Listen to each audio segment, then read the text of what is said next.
Hi, and welcome to Cover Brand, where we cover all things branding, marketing, and advertising to help you understand what the hell branding is and how it works to grow your business. Welcome and welcome back to Cover Brand. I'm Ethan Decker, your host, and today we have Daniel Rauchwerger. Did I get it right? Exactly. On the money, Ethan. Woof. Daniel, good to have you here. How are you? I'm great. How are you, Ethan? Thank you for having me. I'm good. It's a sunny, beautiful, cool fall day. My dog is not barking yet. We'll see. My dog has not played a very significant part in Cover Brand. I don't know if that's for better or for worse. I know definitely for podcasting reasons, it can be a plus not having the background noise, Right. me through. But for video, nothing like a cute little puppy. Nothing like it. Really keeps the attention on the video, Yeah. So let's talk first about cover songs. Yeah. I know you brought one with you today. What do you I have? did. So my cover song is Ride on Time. The song that I listened to, it's covered by a man named Dean, Deen. Okay. However, the original writer is Tatsuro Yamashita. He's a Japanese 80s city pop artist. And It's 80s city pop from Japan. yes, it's a huge genre, actually. It's so much fun. I love it. But how I came to the song, living in Miami, Florida, I was going through one of my doom scrolling sessions on TikTok, as most people do. As one does, especially in Florida. Yes. Yeah. Too hot to go outside. A lot of doom happening in Florida. Oh yeah. And I was scrolling through and I heard this one song just start playing. And I was like, oh my gosh, this is beautiful. Like, this is so much fun. What is it? I have to know. Going through the comments, they go, it's called Right on Time by Tatsuro Yamashita. And I'm going through my Spotify. I can't find it. I'm going through YouTube. I can't find it. I'm going through SoundCloud. Nothing. I'm even considering jumping sides and getting a free trial on Apple Music. Oh, geez. I know it was a big decision. Desperate, man. That's desperate. I was, but I was committed to finding this song. And eventually I started going online and wondering, where can I find, Tatsuro Yamashita's music? I can't find it on any platform. And it turns out that you actually can't listen to his music on streaming services. Oh. Because he came out during an interview and said he was actually against the streaming service industry. He believes that music should be listened to the recordings or in person.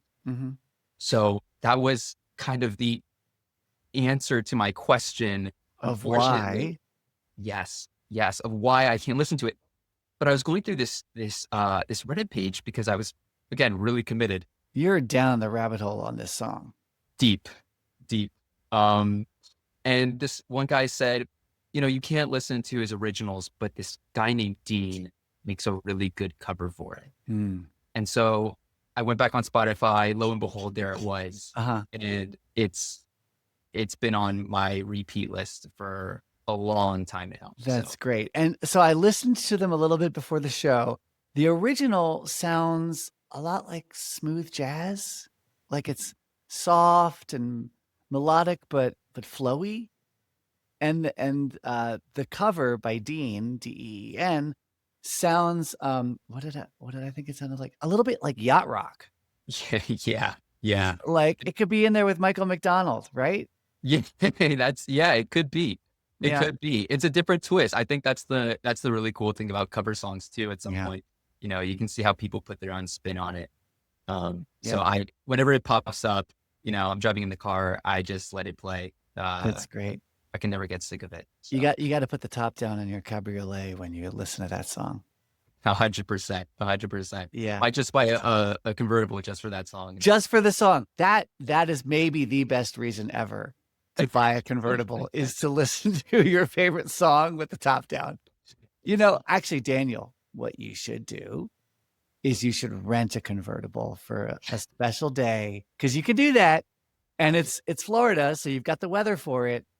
And for, I don't know, a birthday or a fun celebration or surprise a friend, pull up at their house in a convertible with the top down, blaring Ride on Time by Dean, and then take them for a day around Florida and have a fun time. That would be great. have a fun ride listening to Right on Time. That would be great. Absolutely. Absolutely. Well, Ride on Time by Dean. You should cue it up. And if you don't, I've got an exciting new announcement. I've actually created a playlist on Spotify of cover songs. And I think it's called Cover Brand Cover Songs. But I will have it in the show notes somewhere, or I will somehow link it for people. Oh, you know what? You can find it on my brand new website, which I just redesigned, under the podcast page. And so there's a whole playlist of all the cover songs everyone's been talking about on the show. Awesome. That sounds like so much fun. Every time I listen to an episode, I always want to listen to the songs that people find interesting. Well, there you go. You can pull up that playlist. It is available on Spotify. Unlike I've already forgot his Tsuro name. Yamashita, yeah. Tsuro Yamashita. There's another artist I like who also does not, on principle, allow any of their music to be streamed, and that's Michelle Shocked. Interesting. Don't know if you know her, Not but familiar.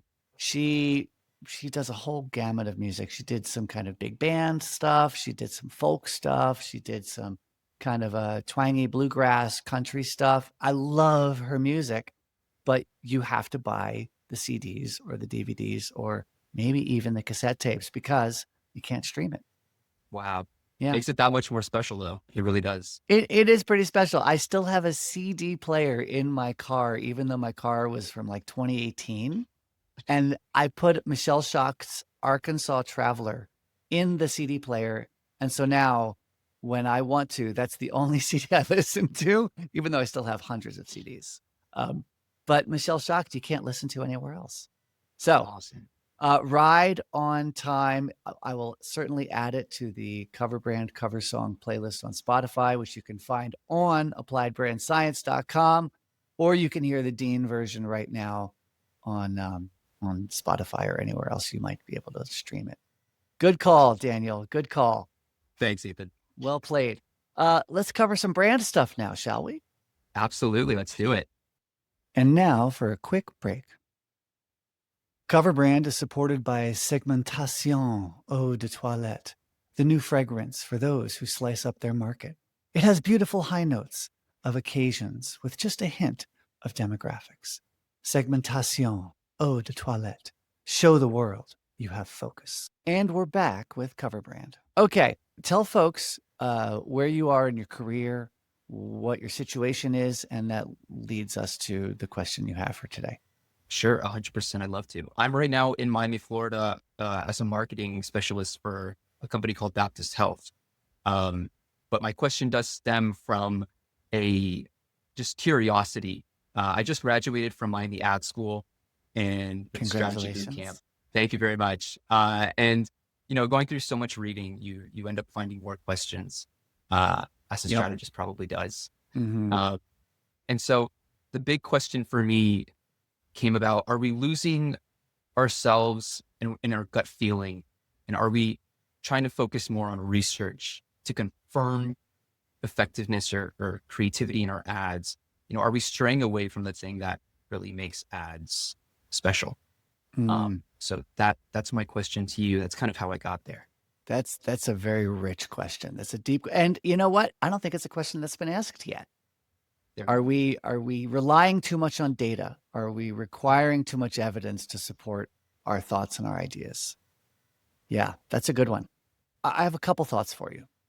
One of them is that the reason this is happening, the reason we rely so much on data is probably twofold. One is it gives us a feeling of certainty and of confidence in an industry and an undertaking that is very uncertain.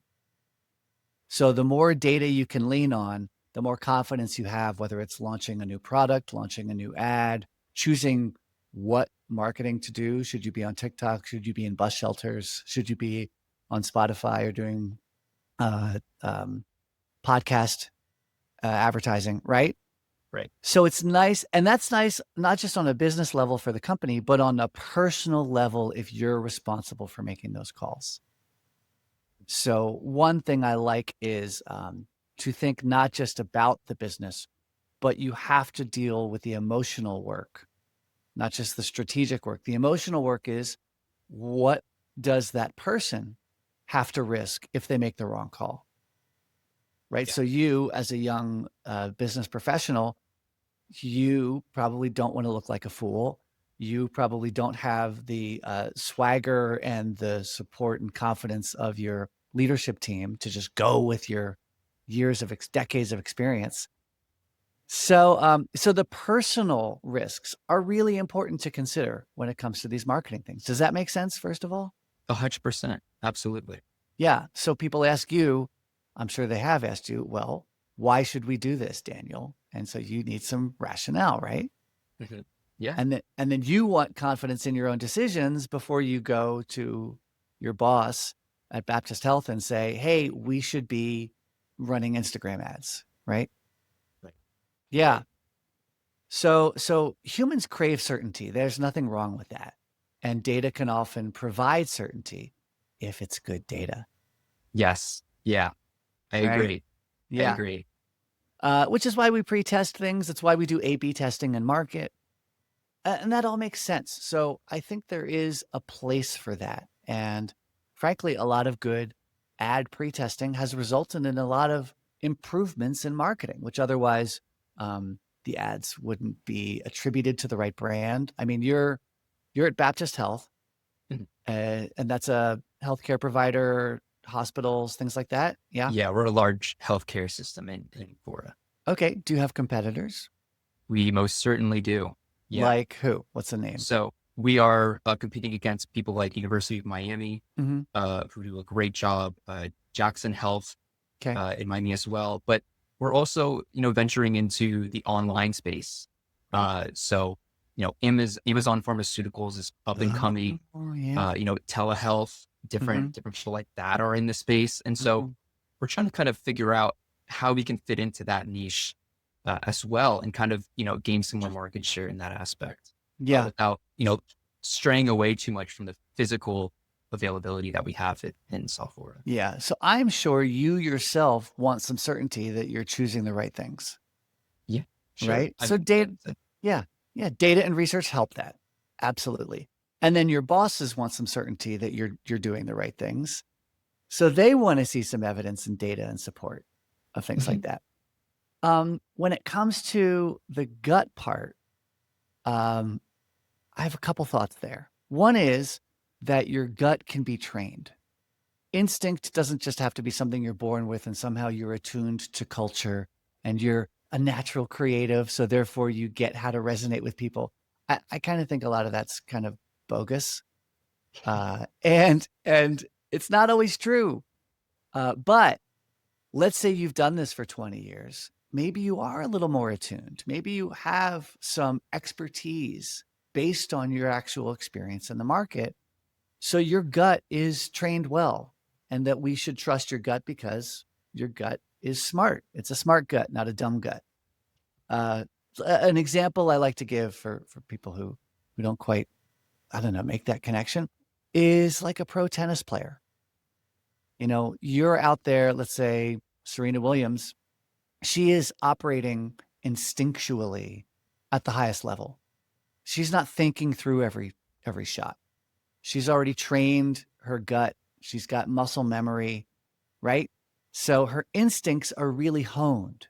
They're really sharp based on years and years of experience and expertise. So on the one hand, you should trust someone's gut if they actually have expertise. Right. Right. Does that make sense? It makes a ton of sense. I mean, I think that's the reason why we have people like creative directors and, Mm-hmm. marketing directors, and why they have so many years of experience is, because sometimes you can look at all of the research, but if it doesn't always hit exactly on point, it is up to our personal discretion Mm-hmm. and our gut feeling to make those judgment calls. Yeah. So, like you said, Serena Williams has way more intuition than, an up and coming, 30-year marketer Yeah. in the business. So, Yeah. you know, definitely rely on the people who've been there. That's Yeah. definitely a key point. There is some interesting research on expert opinion in marketing. And sometimes even the experts don't have well-trained guts. They just have lots of their own experience, but they haven't really exposed their thinking to enough feedback and enough evidence to update their gut, their intuition. So there are a lot of marketers out there with frankly shitty intuition. And having been in the business now for like 25 years, I live in this funny place where I deal with some folks who have no intuition. They're learning, like yourself, who are more young and eager to just soak things up and figure out how marketing really works. And I also work with a lot of folks who've been in the business forever and have poorly trained intuitions. And they believe things that they shouldn't believe because they want to. And they have not exposed their beliefs to the evidence. And therefore, they haven't updated and honed their intuition so that it's real expertise. And some of this crazy research out there, there was a paper recently from the Ehrenberg Bass Institute, for instance, which compared experts' measures versus what happened in market. There were a couple papers actually about this. And the experts sometimes got 50% of the things right. And these are supposed experts with supposed well-trained intuitions, and you might as well flip a coin. Crazy. So yeah, it's a little crazy. And I think that's because a lot of what we're doing is very, very hard. And it depends upon a lot of nuance and a lot of things which are hard to nail down and pin down. For instance, who you cast in an ad, just as one example. You know, do you do Jennifer Aniston or what's another famous Jennifer? Jennifer Lopez. Lawrence. Or Jennifer Okay. Lawrence. Great. Jennifer Aniston, Jennifer Lawrence, or Jennifer Lopez. Which Jennifer do you cast in your ad? That can have a radical impact on the ad. And then even how it's directed and edited can have a radical impact on the success of the ad. So these things are very, very hard. And therefore, I think it's hard to train intuition and gut on it because there's so many goddamn variables. Yeah. Right? That's a really good point. That's a really good point. Yeah. So for you probably work with some folks who are more senior and say that they've got, honed gut instincts, right? You know those Absolutely. folks? I Yeah. do. Yeah. The seasoned creative director, the seasoned CMO, who they've been in this business forever. They know blah, blah, blah. They might not, Daniel. Like they might not. They might trust their gut, but their gut might be wrong. And again, it's hard because we're dealing with such a complex thing. Marketing, sometimes people say, it's not rocket science. There's a guy who used to do rocket science named Duncan Watts, and he says social science is harder than rocket science because jet fuel doesn't change its behavior based on how it's feeling that day. Right. Yes. Right? Yes. I think that, this is marketing and advertising is a game of probabilities in this sense as well. Yes. And so we can't, in your term of rocket science, you can be 100% right and get everything right. But in marketing and advertising, there is no 100%. Yeah. Oddly enough, and Duncan Watts, he's got this great book called Everything is Obvious Once You Know the Answer. He said, it is easier for us to land a probe on the moon than it is for us to predict the success of a new product in market.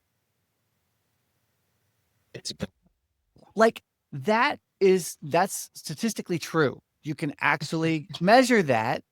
And when you really embrace it and accept it, it really should change your approach to how you think about marketing, how you think about certainty in marketing, and how you think about your instincts in marketing.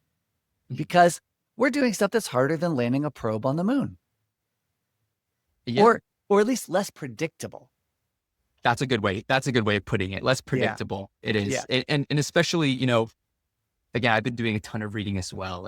And just the idea that I think a lot of people look at marketing and advertising as this, this strong force that's going to push a brand or a market, or, in a certain way, when in the reality, advertising and marketing is a pretty weak force as well, with being a non 100%, certain, type of tool that we can use on consumers. So it kind of makes for this, perfect concoction of saying, hey, let's try it out. We've done some research, we've ran a strategy, we've done, some audience testing or Yep. research. Okay. I mean, and if your research aligns with your gut instincts, Yeah. you got to pull, you got to go for it sometimes. You got to go for it. And I do think it means if you embrace, this is a nice way to connect these concepts. If you embrace the uncertainty and realize how uncertain and unpredictable marketing can be, then sometimes you have to experiment more. And therefore go with your gut in order to gather more data. Yes, that's a great point. Right? Right? Like, I just heard a lovely story about the making of Like a Girl, the beautiful campaign from Always, the maxi pad company, the feminine pad company, which was, it started as like a 3.5 minute ad, online viral, online video film, asking adults, what does it mean to throw like a girl? What does it look like to run like a girl? What does it look like to hit like a girl?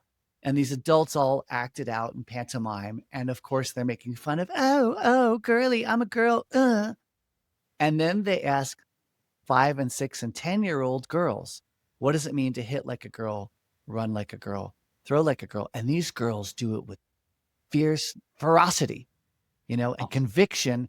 And they do their best. They say it means doing your best and it means winning. And then, of course, the story unfolds and the director asks these adults, do you really want the like a girl phrase to mean just what you showed, And this video went completely bonkers, completely viral. It blew up. And then 9 months later, they also put a 1-minute slice of it onto the Super Bowl, which is a very manly place to put a video about being like a girl and the phrase like a girl.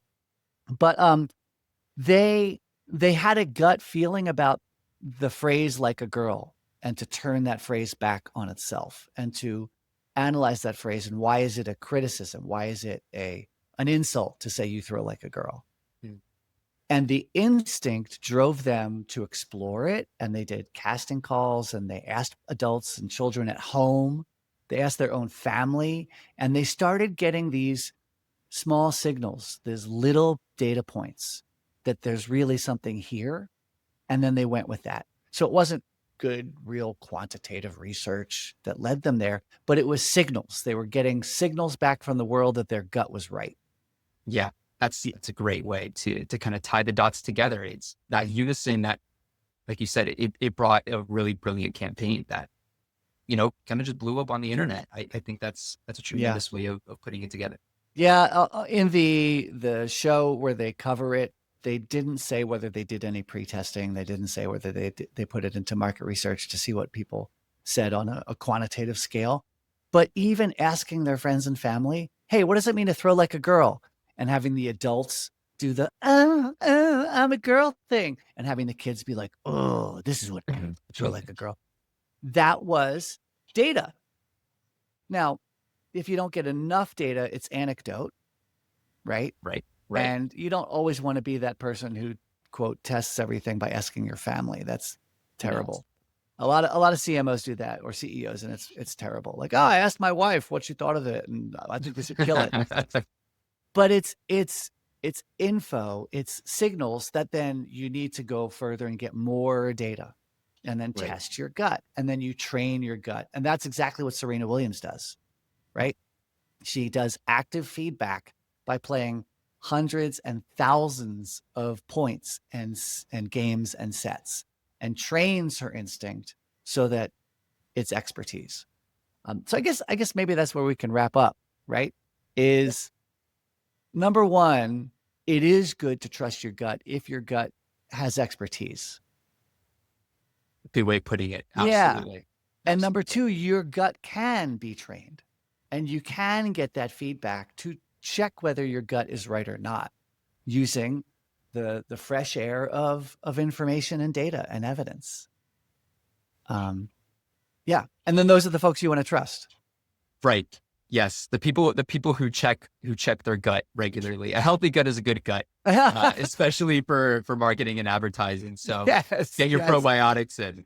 Gut health. Oh, that's hilarious. Gut health for marketers. Oh my God. Daniel, you could do a whole thing on this because there's so many people in advertising in particular, but even on the client side with marketers who trust their gut, but their gut is totally unhealthy. Go check your gut. Hilarious. Gut health via the probiotics of information and evidence and weak and strong signals. I love that. That's hilarious. Awesome. All right. Hopefully that helps you have some framework for understanding where or when to trust your gut, where or when to look at data, and how those things go together. 100%. It helps a great amount. Thanks so much, Ethan. Absolutely. I look forward to hearing a follow-up. And 100%. I'd love to. We should definitely chat again. This is a lot of fun. let's chat again, whether it's on the show or not. We'll follow up on Baptist Health or wherever else you end up, and how these concepts have impacted your work and the work that you produce, and also the conversations you have with your bosses. Will do. Sounds great. Have a great one. You too, Ethan. Bye. Are you planning a big team offsite, a sales meeting, or a large company event, and you want to bring in a speaker who will blow people away? Then your first call should be Oprah. But if you can't get Oprah, call me. Also, if you got something out of this episode, think of one person who might also get something out of it and send it to them as a way of saying, hey, thinking of you.